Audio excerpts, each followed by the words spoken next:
All right, you guys. Hey everybody, what's going on? Welcome back. Welcome back. I'm Jessica M. Harris here. All right, let me see. It's on. Perfect, y'all. I just needed to be able to go ahead and get the live on Instagram as well. And it is here. So let's get to it. So, hey everybody, what's going on? Welcome back in. I'm Jessica M. Harris here, and this channel is all about helping you to reinvent yourself as you're on this faith walk journey with God. Now, today's conversation is all about not allowing your past experiences to hinder you. Now, I know everybody, right? And their mama has a past, right? Whether it's rejection, betrayal, whether it's breakups, whether it's grief, whatever the case is, right? You've gone through something. Like I've gone through things, y'all have gone through things. There's something that has taken place in all of our lives. But there's also the ways in which we're able to choose to heal, the ways in which we're able to choose to go forward and not look backwards, right? Makes a big difference in any one of our lives. So that's what we're really going to be discussing today for just a little bit.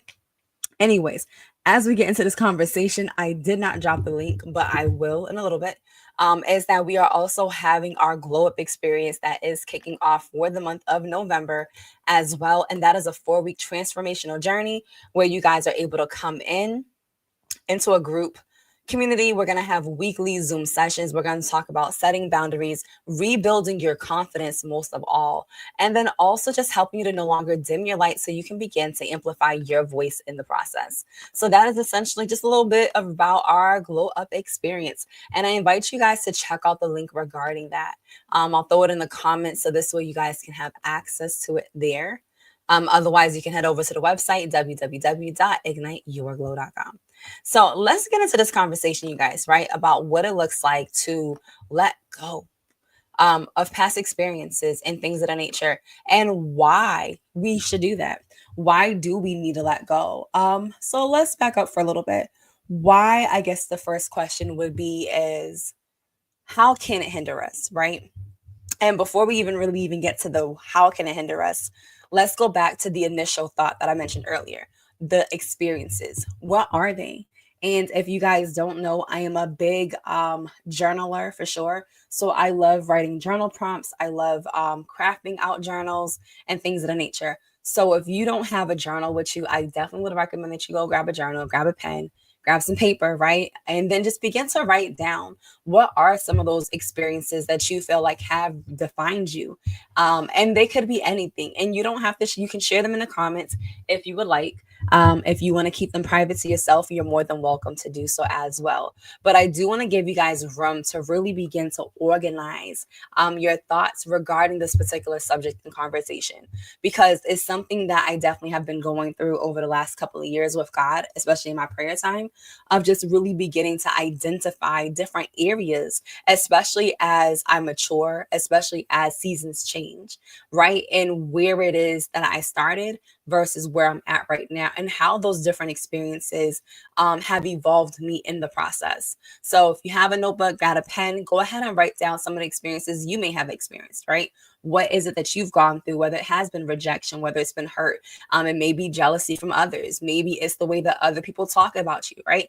Write down those things, because the first thing before any areas of change to take place within you, for transformation to take place, you have to have a level of awareness. You have to know what it is that you're treating, what it is that you're beginning to identify, so you can begin to move in the facts of that particular situation. And then number two, we want to begin to identify that hurt, that experience. Number two is acknowledging the pain that was involved in it, but understanding that there's God's truth versus the perceptions that you may have perceived about a specific situation. Just because you went through trauma or you went through pain doesn't mean that you are trauma, right? That you are bad or you are all these things. But you have to begin to identify who you are versus the experience. There were seasons that I had where, because so much was taking place and because people had their own perceptions or their own opinions, it caused me to take on their opinion as my identity versus identifying I went through a season or a situation, but that does not define me as the individual or the person. Sometimes we don't realize that what we go through, I'm gonna use homelessness for the example, right? People have this stigma about people who are homeless. They have all these words, all these things that they say, etc. Right? So a person who's going through that particular season can feel like they're not worthy. They can feel like they're not good enough. They can feel as though all these things. But for me, and I'll use this specific example because I can relate there, of not, having my own place, of going through, especially the season when I was in Texas, where I was on my homeless journey, where God was like, just because you're in a place where you don't have a home, that doesn't define you. And I thank God for that, because Proverbs 31:25 tells us that we're clothed in strength and we're clothed in dignity. So when we begin to realize that God gives us truth in his word, we can separate our experiences from the identity that we walk in. And that's part of the healing process. That's part of you identifying what is it that's becoming a battle or even a hurdle for you, when you could begin to identify what you've gone through. The same thing for those who may be victims of rape, right? You may have gone through those situations, or even sexual molestation, right? Where it's caused you to not maybe choose the best things when it comes to like partners and things of that nature. Or you may have felt a lack of worthiness about yourself or value because you were violated, whether it was at a young age or older, right? There's no excuse for that situation, but there's a lot of emotions, there's a lot of attachments that then takes on an individual's personalities and their traits and their habits that you begin to take on because of what took place in that experience. So that leads us into number 3, why healing is super important for us. And not just getting healing in the natural, but also getting healing within your spirit as well. There's wounds oftentimes that we carry, and sometimes we don't realize a wound is present until something else comes up in our lives, right? You may not realize that you're still hurt about that situation, that, rejection or whatever the case is from years ago, until a new relationship pops up, or until somebody else does something that's similar to that. And now you're kind of looking at that person like, I don't like you, but you almost have to backtrack. What God did with me was that, especially during when my relationship ended, he was like, you may be mad at your ex because of how he's treating you.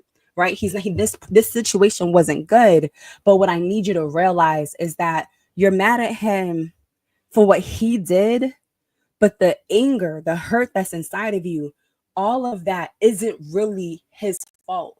A lot of the hurt that you're feeling is a compounding effect of hurt that was from the men in my past, or not men, because I was young, so all the boys that I dated prior to him, but it was the compounded of all those emotions at one time.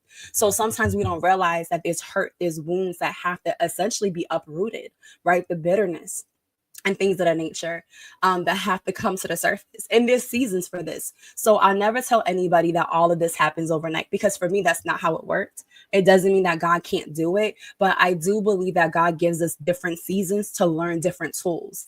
And certain seasons, I learned the tool that it was going to be a compounded effect. So he really focused with me on forgiving people, and not just honoring the forgiveness that I was asking for myself to the Lord, but also honoring the fact that I needed to forgive myself first. Sometimes we don't recognize that starting with us allows us to then create space and to create room to invite the Holy Spirit into those conversations and into those meetings and into those gatherings. Because when we can come together, God allows us to not only see where we are within our faith walk journey, but he also gives us room to see where other people are as well. During those seasons when I was going through the breakup and all the pieces, God allowed me to be in spaces and community. So even though I was working with God like one-on-one in prayer, God also at the same time had me in community with other women. And in these communities, it wasn't like I was just joining so we can just spill tea about our lives, but we were coming together to pray with each other. We were coming together to just talk about business and talk about growth. But what you're going to realize, at least this is how it worked out for me, that in order for me to get to the person or the woman that I want to become, I have to deal with where I'm at right now. And in that particular season, I was a woman who felt hurt and broken, right? Going through rejection, going through a loss of a relationship. So, in order for me to truly see the value that I carried, I had to deal with the fact that I didn't feel valued. And that brings us to point either 4 or 5, right? Is acknowledging where we are in the process and then getting into spaces and rooms with people who can then pour into us. Because when God steps in that situation with you, things begin to shift and things begin to move. When I was in those rooms, He was in those rooms with me. When I was going through the battles in the house, the Lord was with me. He didn't leave me, He didn't forsake me, but He guided me through each of them. He guided me when it came to sharing my perspectives of what I was going through. And then He guided me on the journey when it came to the healing part. He guided me and allowing me to be able to write the book, Pain Tried to Bury Me Alive, but God revived me. And I tell people all the time, it's a memoir, but it's also a devotional. Because in that devotion, God allowed me to talk about the healing and transformation of growth and life and pain, and how He's able to take the yucky stuff that we go through, but how He's able to also uncover the hidden truths, the hidden glory in the situation, and the hidden things about you. And when He did that in my book, my ex, before he read it, I don't even know if he read it, but when I was writing it, he sat there and said, "You dogged me out in that book, didn't you? Like, I know you talked all types of stuff about me in that book." But he said that because he knew what he did. And I looked at him and I said, "No, I didn't dog you out." To be for real, I think the first chapter mentions the initial contact, but beyond that, God shifted the conversation. God said, "I'm shifting this for you because I don't want you to fool around and think that it's only bad things that can take place, but to understand that there's beauty in the pain that is able to be made." When He showed me that there was beauty within myself, I started to see me different. I started to walk different. I started to talk different. I started to believe different. I started to realize that even though the experiences of what I was going through physically didn't feel good, He was opening doors for me simultaneously. So even where people was trying to close things down in front of me, God was opening suddenly for me opportunities with people who knew the very things that I needed to get into. I had no idea how to write a book in that season. I only thought about becoming an author, but I had no idea how to do it. He put me in places and spaces with women who were already multi-published authors, award-winning authors at that. And I got to glean from them. I got to watch them. I got to be in community with them. I got to serve them by being a part of their conferences. I got to be an ambassador. I got to be one of their media strategists on their teams because they were showing me how to do the very thing that I needed to do. In a season where there was pain, God put in front of me the versions of me that I could become. So there was hope in those situations and seasons. You see, pain can sit there and blind you and keep you from walking in things and keeping you in a place where you feel as though your growth is stunted because you can't see beyond the surface of a situation. But when you allow God to come in and you make room and you begin to unearth and uncover, you begin to realize that there is so much more that God can do with pain than if you try to sit there and wallow in it for the rest of your life. When I watched God take my book and shift it and turn it around, He didn't just turn it around into a book, but He made it into the podcast. He made it into a business. He made it into mentoring. He allowed there to be transformation that took place. And there's times where I don't sit there and go around when I'm outside and be like, "Oh, I'm a mentor, I'm a this, that, and the third." I just be talking to people. I just have conversations. But what He does is that He'll have me bring up a story that I've gone through and I'll talk to them about what I've been through. And that will help transform their life because what we go through isn't just for us, it's for other people too. So when people are looking at me and they're like, "Wait a minute, you went through a season of being homeless, or you went through a season of leaving, or you went through a season across the country, or you still X, Y, and Z," and they don't understand how I can have gone through what I've gone through. And then they still look at me and they're trying to understand, but how?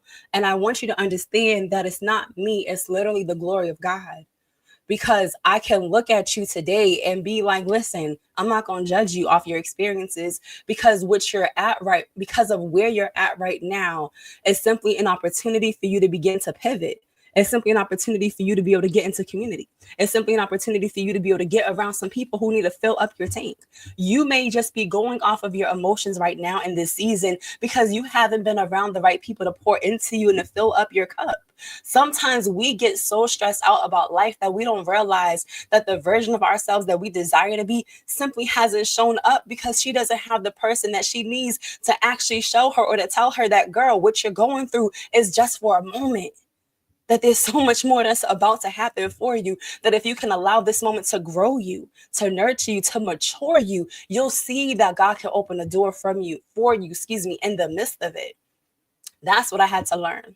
And I thank God that for the seasons where I thought that pain was legit going to keep me, that God was like, I'm about to overwhelm you, or what is it? Not even overwhelm, that I'm just going to overdo it with the amount of people that I'm going to put in your life right now. And they're just going to be there. And I didn't ask God I want to say that I didn't pray and say, God, send me people. I didn't pray and say, God, show me. I didn't pray.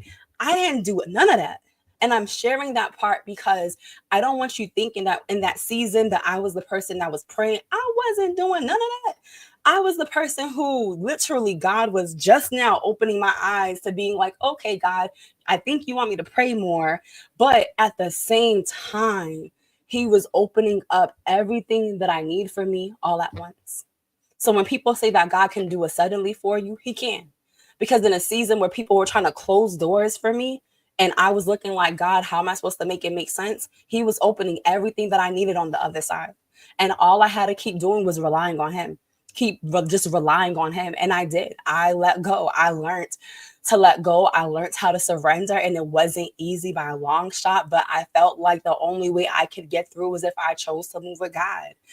And letting go was one of the biggest things that he showed me, that if I can let go my perceptions, if I can let go of my expectations, if I can let go of the way that I thought the situation will work out, that he could fix it in the way that it was supposed to be. I tried my hardest to save a relationship that God said was not for me. I tried my hardest to save it.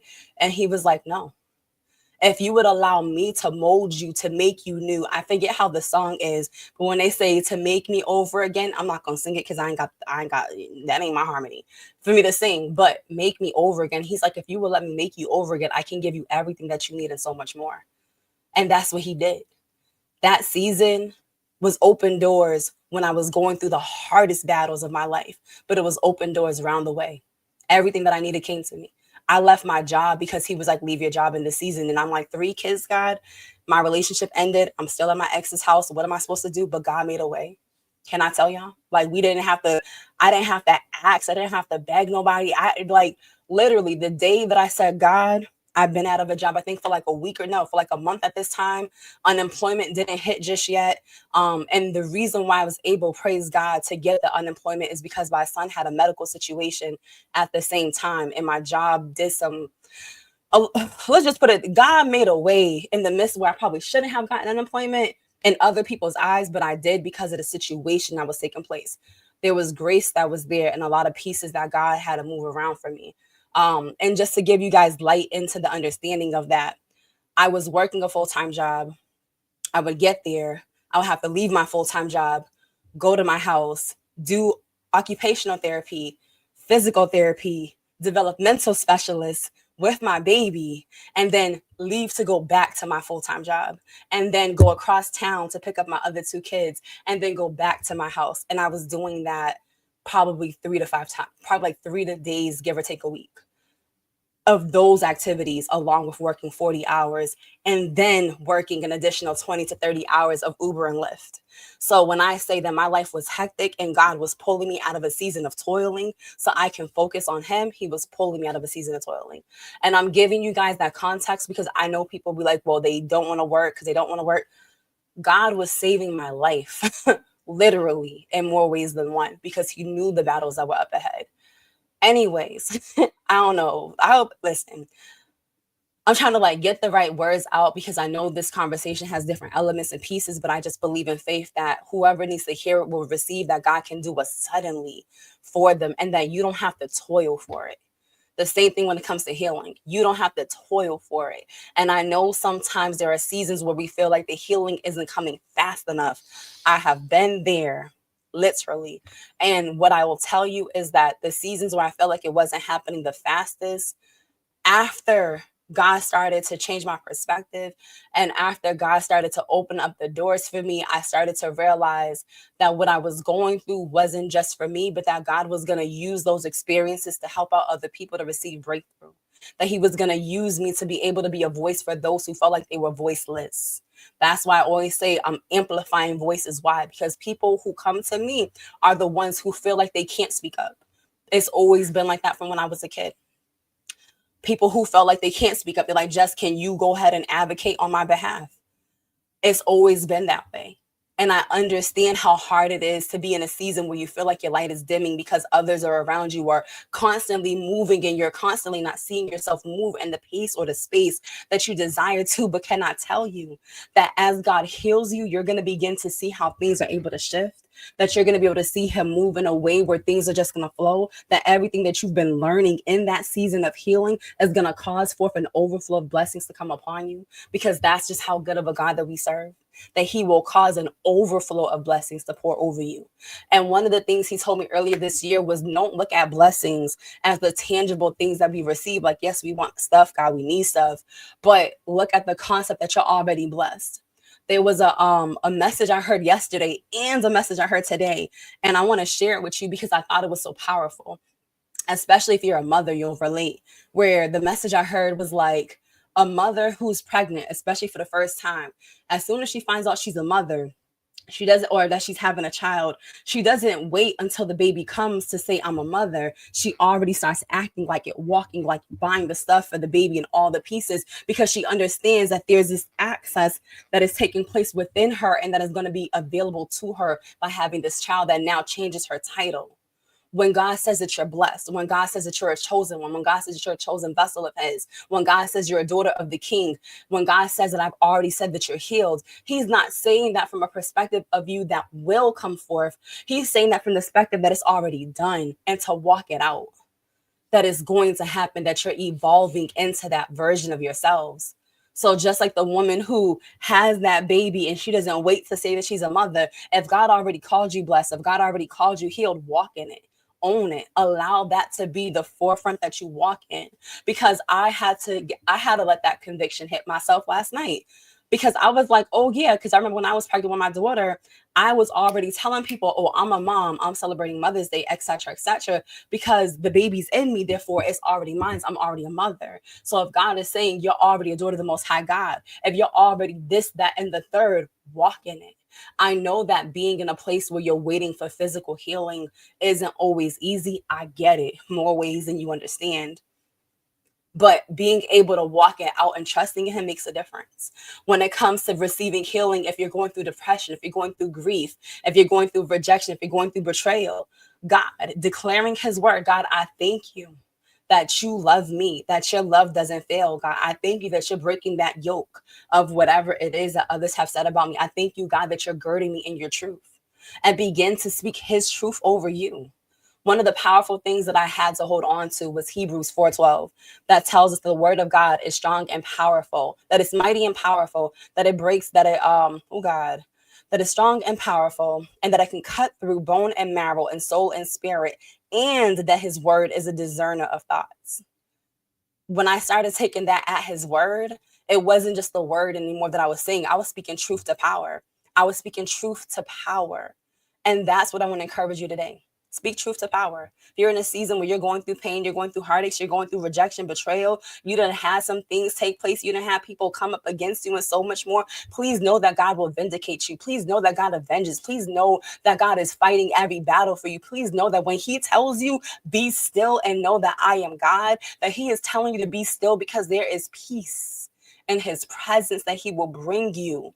And that there is an avenge that only God can bring. And when I tell you, it's so much better than what you can do, because one of the things that He tells us in His word in Psalms 23, that He will prepare a table before you in the presence of your enemies. When he does that, and trust me, the enemy can be the devil himself who try to bring a sickness or disease unto you. Can I tell you that when you overcome that, then not only will you be walking in the blessings of God in full, but you'll be able to then sing praises. Better yet, not even then, before then, start singing praises unto God, because it's already a done thing. Especially if he spoke it and said it is done. And how do I know? Because Isaiah 55:11 tells us that as it is with my word, I already spoke it. So it is done. It is faithful to complete the very thing of which I called it out to do. He tells us that in his word. So listen, if you believe in God and you know that he is God Almighty, that he is the King of Kings, the Lord of Lords, Alpha and Omega, who are we to not follow God? Philippians 4:6 tells us, be anxious for nothing, but in all things, through supplications of thanksgiving, we're going to give praise unto God, and we're going to allow God to sit there, to do what? To acknowledge, what is it? Acknowledge our ways, God, and direct our paths. God, do it all. Do it all. But we're not going to be anxious about the stuff that God is doing. We ain't going to be anxious about the healing. We ain't going to be anxious about the reports that doctors give, or the world gives, or the president gives, or whoever gives. No. We going to follow God and trust in him always. And we going to stay rooted in his word. Because the one thing that we can for sure know that will be true above all else is his word. His word is true.